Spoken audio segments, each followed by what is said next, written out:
வணக்கம். உங்கள நீங்களாவே உருவாக்கும் அந்த ரகசியம் என்னன்னு என்னைக்காவது யோசிச்சிருக்கீங்களா?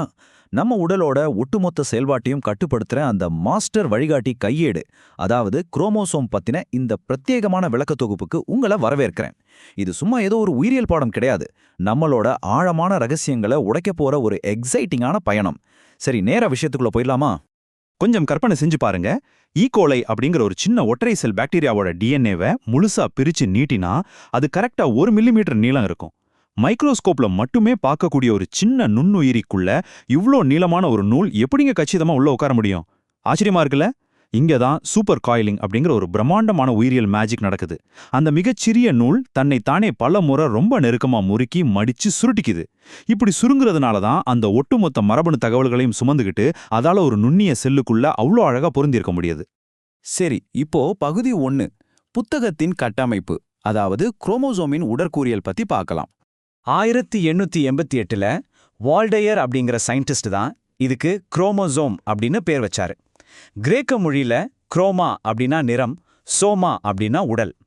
முற்கால விஞ்ஞானிகள் செல்களை ஆராய்ச்சி செய்ய சாயங்களை பயன்படுத்தினப்போ இந்த செல்கள் அந்த நிறத்தை உறிஞ்சிக்கிட்டு கலர்ஃபுல்லான உடல்களை தெரிஞ்சதுனால தான் இந்த பேரு வந்துச்சு.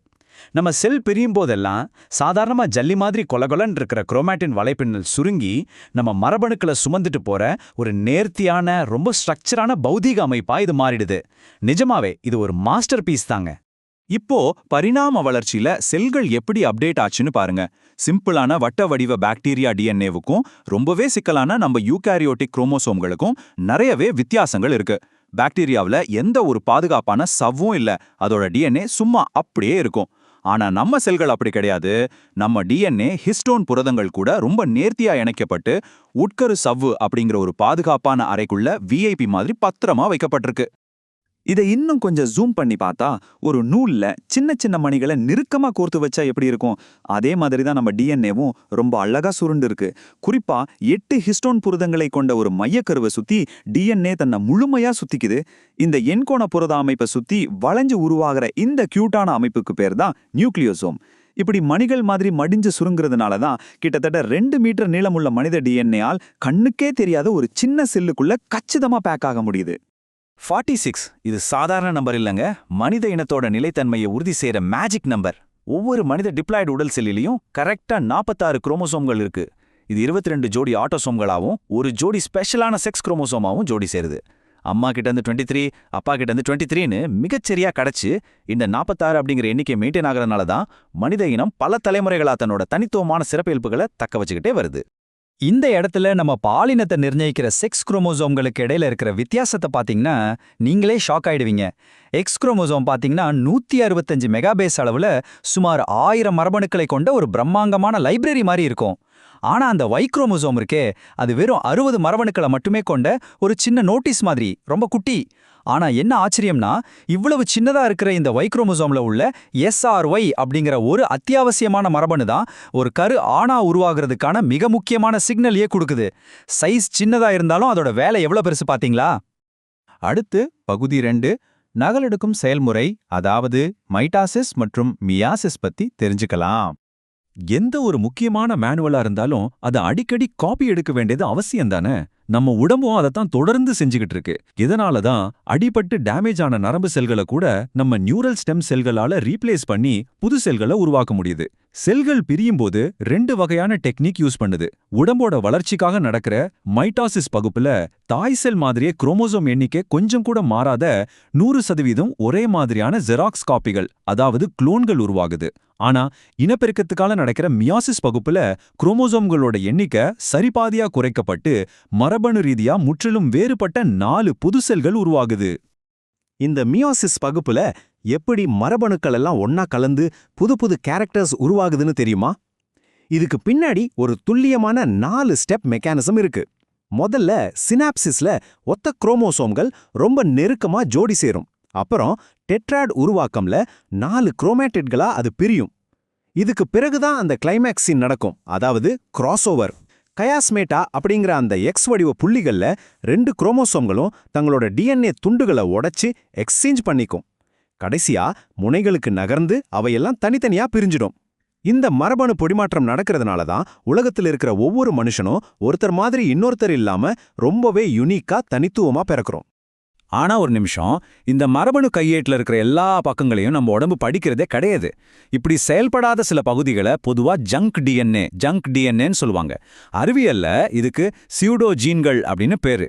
இதெல்லாம் சும்மா வேஸ்ட்னு நினைச்சிடாதீங்க. இவை புரதங்களை உருவாக்கும் திறனை இழந்திருந்தாலும் பல மில்லியன் வருஷங்களா நம்ம மூதாதையர்கள் எப்படி பரிணாம வளர்ச்சி அடைஞ்சாங்க அப்படிங்கிறத காட்டும் அற்புதமான புதைப்படிவ மரபணுக்களா, அதாவது ஃபாசில் ஜீன்ஸா செயல்படுது. நம்ம பரிணாம வரலாற்றையே இது தன் கைக்குள்ள ரொம்ப அழகா பத்திரப்படுத்தி வச்சிருக்கு. சரி, இப்ப பகுதி 3, எழுத்துப் பிழைகள், அதாவது குரோமோசோம் சடுதி மாற்றங்கள். ஒரு புத்தகத்தை காப்பி பண்ணும்போது சில பிழைகள் நடக்கிற மாதிரி நம்ம கட்டமைப்பு கையேட்டை நகலெடுக்கும் போதும் சில சீரியஸான மிஸ்டேக்ஸ் நடக்கும். இதை ஒரு புத்தகத்தோட ஒப்பிட்டா உங்களுக்கு ஈஸியா புரிஞ்சிரும். ஒரு புத்தகத்தில் இருக்கிற ரொம்ப முக்கியமான பத்திகள் காணாம போறது மாதிரி குரோமோசோமோட ஒரு பகுதி அழிஞ்சு போறத நீக்கம் அப்படின்னு சொல்லுவோம். ஒரே பேஜ் திரும்ப திரும்ப பிரிண்ட் ஆகிற மாதிரி ஒரு பகுதி பெருகிட்டே போறத இரட்டிப்பாதல், டியூப்ளிகேஷன் அப்படிம்போம். வாக்கியங்கள் அப்படியே 180 டிகிரி தலைகீழா மாறினா எப்படி இருக்கும்? அதுதான் இன்வர்ஷன். ஒரு புத்தகத்தோட சில பக்கங்கள் கிழிஞ்சு சம்பந்தமே இல்லாத வேறொரு புத்தகத்துல ஒட்டிக்கிட்டா அதுதான் டிரான்ஸ்லோகேஷன். இந்த மாதிரி பிழைகள் சில நேரங்கள்ல பரிணாம வளர்ச்சிக்கு உதவியா இருந்தாலும் பல நேரங்கள்ல ரொம்பவே கொடிய நோய்களுக்கு காரணமா அமைஞ்சிருது. வெறும் ஸ்ட்ரக்சர்ல மட்டும் இல்லைங்க, குரோமோசோம்களோட எண்ணிக்கையில ஒரு சின்ன பிழை நடந்தா கூட அதோட தாக்கம் ரொம்ப பெருசு. மியாசிஸ் நடக்கும்போது குரோமோசோம்கள் சரியா பிரிய தவறிட்டா அத நான் டிஸ்ஜங்ஷன் அப்படின்னு சொல்லுவோம். இதனால என்ன ஆகும்னு பாத்தீங்கன்னா, ஒருத்தருக்கு குரோமோசோம் 21ல வழக்கத்துக்கு மாறா எக்ஸ்ட்ராவா 3ஆக ஒரு காப்பி உருவாயிரும். இதனால தான் டவுன் சிண்ட்ரோம் அப்படிங்கிற நிலை ஏற்படுது. இவ்ளோ நுண்ணிய அமைப்புகள்ல நடக்கிற ஒரு சின்ன பிழை கூட ஒரு மனிதனோட முழு உடல் மற்றும் மன வளர்ச்சியை எப்படி தீர்மானிக்குதுன்னு பார்க்கும்போது நிஜமாவே பிரமிப்பா இருக்குல்ல. இறுதியா பகுதி 4, மரபணு வரைபடத்தை படித்தல். இது ரொம்ப இன்ட்ரெஸ்டிங்கான பகுதி. இன்னைக்கு இருக்கிற விஞ்ஞானிகள் இந்த மேனுவல்ல என்னதான் இருக்குன்னு சும்மா குத்துமதிப்பாலாம் கெஸ் பண்றது கிடையாது. அதை நேரடியாகவே படிக்க கேரியோடைப்பிங் அப்படிங்கிற ஒரு சூப்பரான டெக்னிக்கை பயன்படுத்துறாங்க. கோல்சிசென் அப்படிங்கிற ஒரு வேதிப்பொருளை பயன்படுத்தி செல் பிரியிற அந்த ப்ராசஸை மிக சரியா மெட்டாஃபேஸ் நிலையில அப்படி ஃப்ரீஸ் பண்ணிடுவாங்க.